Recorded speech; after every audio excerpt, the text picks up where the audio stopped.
Hello YouTube, Cypher back with another video. And my previous video was kind of a bummer video, doomer video, not doomer, but like a bummer video. And like I said, and I promise, I will come back with a more uplifting video. And this is like my fourth or fifth video, and I'm starting to get more comfortable in front of the camera, much better than my first or second video. And for you guys that do watch my videos, if anyone have watched it so far, I know I have messed up words or defined words incorrectly. That was because I was nervous, and I'm still kind of nervous now. But me stating and making y'all aware that I am nervous actually making me more comfortable being in front of the camera. So all I'm asking for is grace. And over time, as I get more comfortable and have a better way of prepping my videos, because I just record and upload. I watch it when I upload it. So my videos, I don't review it. Oh, I slowed over here, let me restart over. I don't have time for that. I truly don't. It's a one and go. One and done. Like a college NBA player, one and done. I'm not here trying to edit videos. I don't have time for that. Especially since I'm doing this for free and this is a way for me to record my journey. So like I said, this is a more uplifting video. 2 videos ago, I created a video about how net worth doesn't mean squat. And I explained that it doesn't mean squat because until you start living off your assets, ain't much you can do but look at it. Now, if you're getting dividends, okay, but unless you use it as dividend to buy things and move through your daily life, in reality, it ain't nothing but number on the screen. The same thing with a house. People say house is an asset. Until you start renting out rooms and making profit off that house, the house is a liability. You got to worry about homeowner insurance, mortgage if you still have one, property tax, damages or repairs to the house, and everything else that come with it. So I just want to reiterate that I don't think that net worth isn't important. I just think that it isn't as it seems to be. As the YouTubers make it seem, once you hit 100,000, oh, you're a quarter of the way there. No, no. You might be technically, mathematically, but as far as like on your day-to-day life, no. When I hit my first 100,000, it was like, yeah, I'm there. And then like, what's next? Like anything else, once you achieve something, you sit back, you enjoy the moment, you celebrate. I bought myself a PS5. Told my friends, my old lady at the time, my siblings. And that was pretty much it. After that, I just went back to doing the same thing I was doing.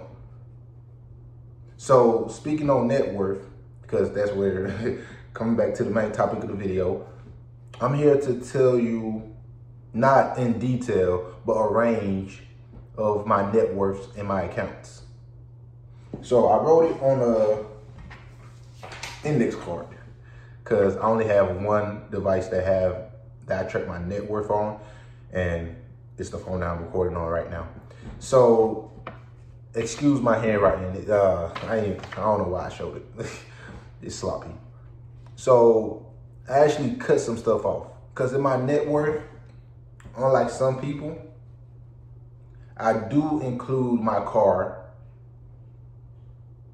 I think that's the only thing that I took off here. Yes, what's my card?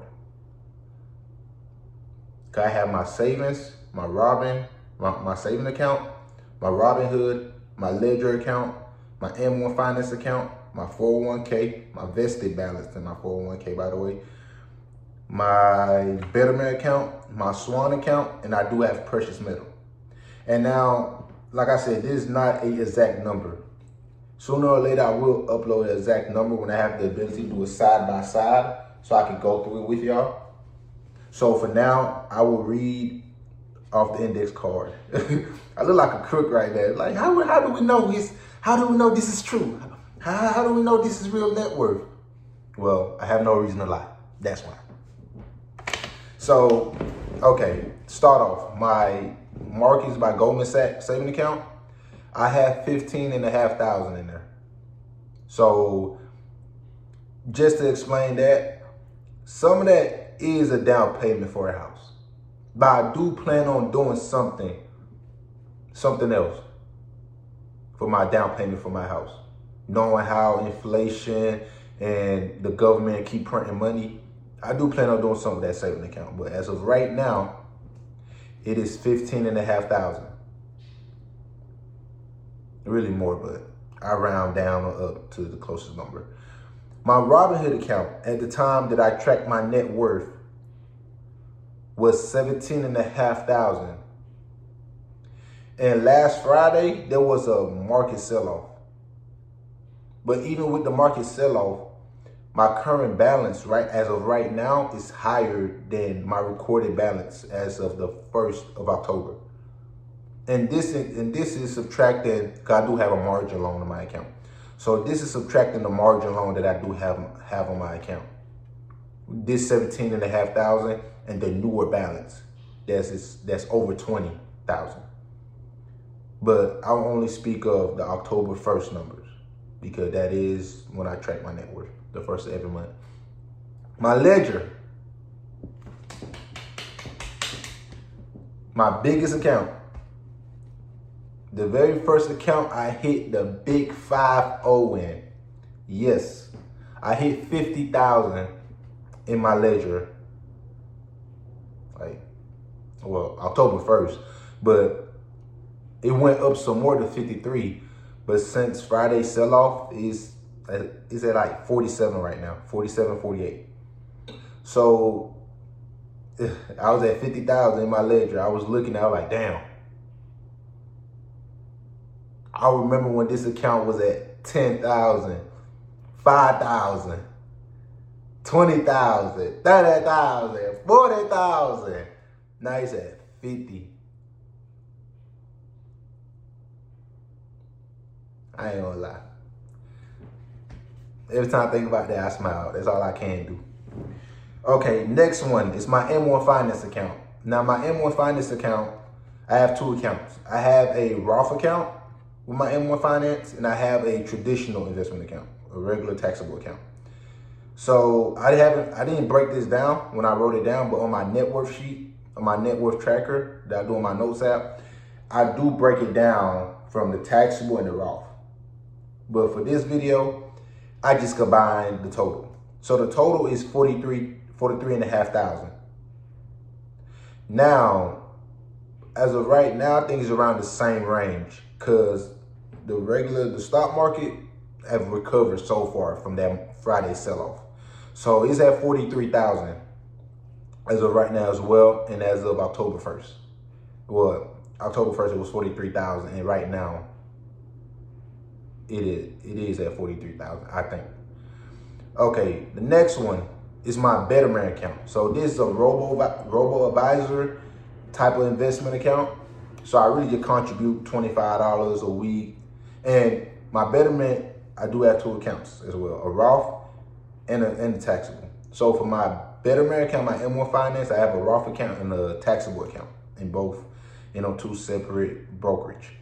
So in total, for my Betterment account, I only have 13,000 in total.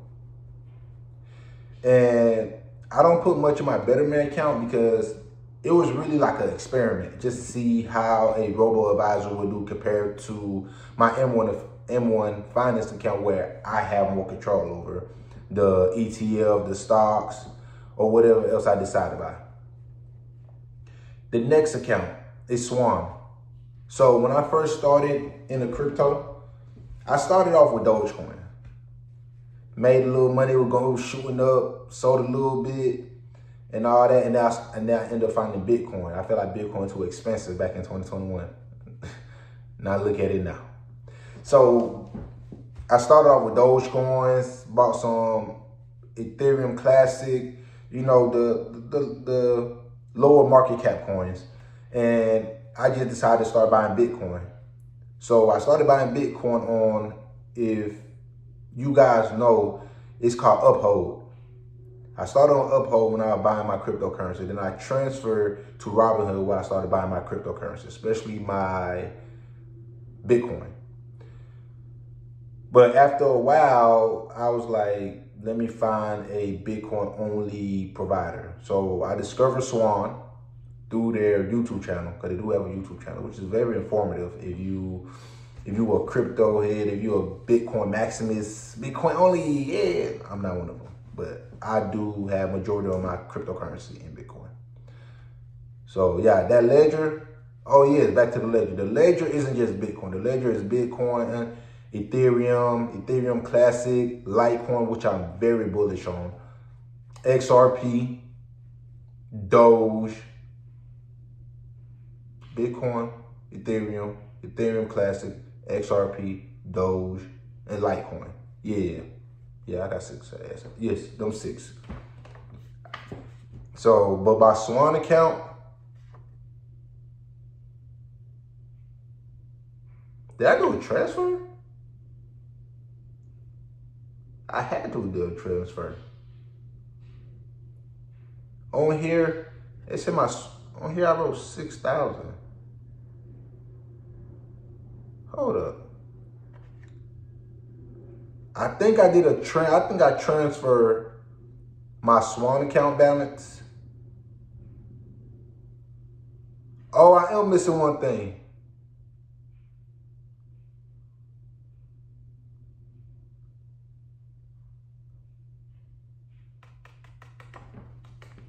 I'm missing one thing. I am missing one thing. What is it called? What are they called? I just bought it.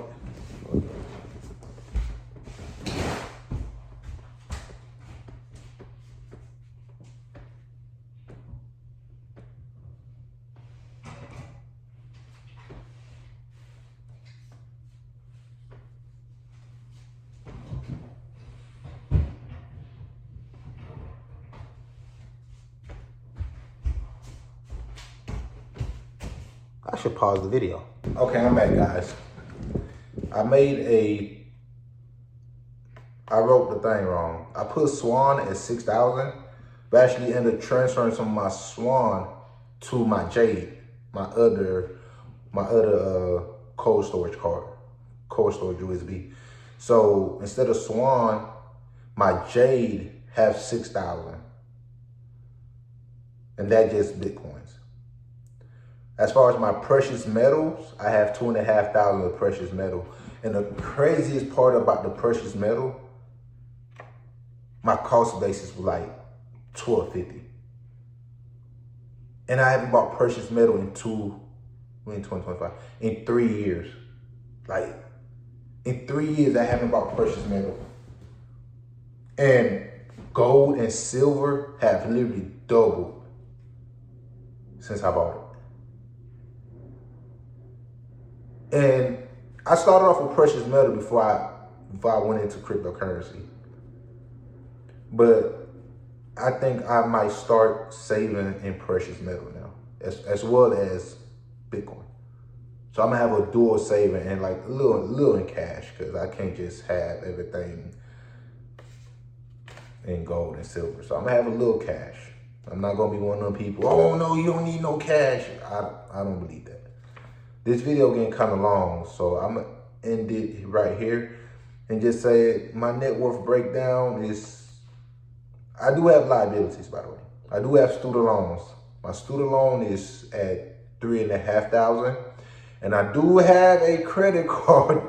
I do have credit card debt that I do plan on paying down. And my credit card debt is currently at $8,100. And I plan on doing a balance transfer so I can have 0% interest while I pay down for the next year. So with my assets and my liabilities, last time I tracked it with the exact numbers, I was at 160 or 75,000 net worth. And I know y'all looking like, what's the source? Just trust me, bro. No, last time when I tracked it, I used ChatGPT to track it as well as my notes app to make sure I added the numbers correctly and make sure I proofread and double check behind my numbers. So when I put it through ChatGPT after I wrote down my notes and transferred over to ChatGPT to do their thing, it was at 175,000. Now in the comment section, I would add the exact amount. Well, in the description section, I will add the exact amount as well as a shout out to a YouTuber. Shout out Joshua Harris. I've been watching him for the past 2 years.